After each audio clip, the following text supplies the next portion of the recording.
18 जुलाई 2026 दिल्ली के जंतर मंतर पर सुबह का वक्त था।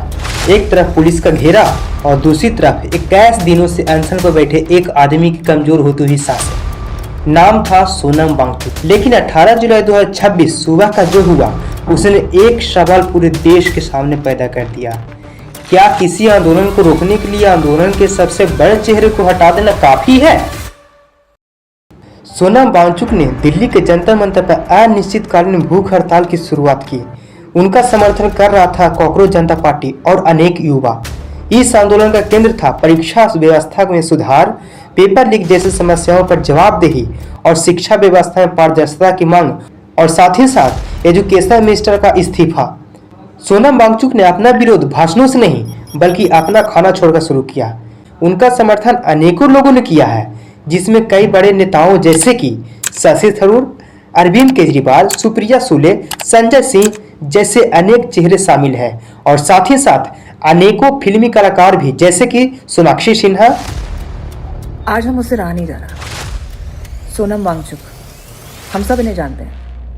हम जानते हैं कि इन्होंने हमारे देश के लिए क्या किया, इनकी अचीवमेंट्स क्या है, इन्होंने कितने अवार्ड्स जीते हैं। आज वो 18 दिन से अनशन पर बैठे हैं, भूखे हैं, कुछ खाया नहीं है। ये किसके लिए बैठे हैं? ये उन बच्चों के भविष्य के लिए बैठे हैं जो उन्हें दिख रहा है कि बर्बादी की तरफ जा रही है। ये उन बच्चों के लिए लड़ रहे हैं जिन्होंने अपनी जान खो दी। ये एक सिस्टम के खिलाफ लड़ रहे हैं जो सही तरीके से नहीं चल रहा। Prakash Raj show my solidarity as a citizen of this country,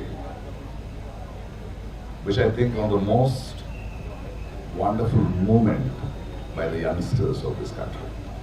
और ऋतिक रोशन जैसे अनेक लोग शामिल हैं, और यही बात है धीरे धीरे पूरे देश को ध्यान खींचने लगी। दिन बीतते गए और देखते ही देखते सोनम वांगचुक का अनशन 20वें दिन पहुंच गया। लगातार भूख हड़ताल के कारण उनकी तबीयत बिगड़ने लगी। रिपोर्टों के मुताबिक उनके सेहत को लेकर डिहाइड्रेशन और पोटेशियम की कमी जैसे खतरे सामने आए। 18 जुलाई 2026 जंतर मंतर पर अचानक पुलिस की गतिविधियां बढ़ गई।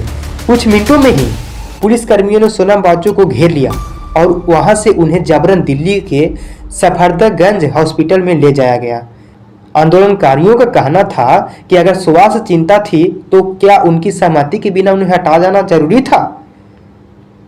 तो सवाल यह उठता है कि पुलिस ने 20 जुलाई से 2 दिन पहले ही क्यों हटा दिया, जब संसद मार्च निकालने जाने वाले थे?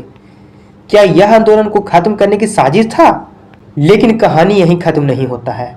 सोनम वांगचुक को हटाए जाने के बाद सीजेपी की संस्थापक अभिजीत दीपके ने खुद अनिश्चितकालीन भूख हड़ताल की घोषणा कर दिया। मैं इंडेफिनाइट हंगर स्ट्राइक पर बैठ रहा हूं, मैं अपना अनशन शुरू करने जा रहा हूं। मतलब साफ था, एक व्यक्ति को हटाया गया लेकिन आंदोलन खत्म नहीं हुआ।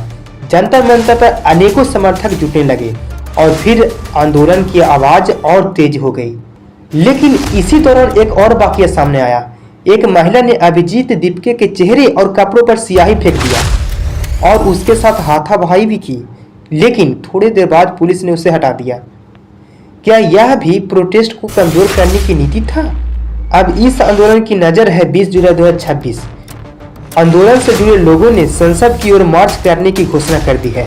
अब आंदोलनकारियों की मांग है कि रिजाइन सिर्फ एजुकेशन मिनिस्टर को नहीं बल्कि पीएम को भी देना पड़ेगा। मैं एक चीज कहना चाहता हूँ, आज तक हम धर्मेंद्र प्रधान का इस्तीफा मांग रहे थे नीट में जिन बच्चों की आत्महत्या हुई उनके जिम्मेदारी के लिए, लेकिन आज जो घिनौनी, आज जो नीच हरकत करी है सरकार ने, अब हम नरेंद्र मोदी का इस्तीफा मांगेंगे।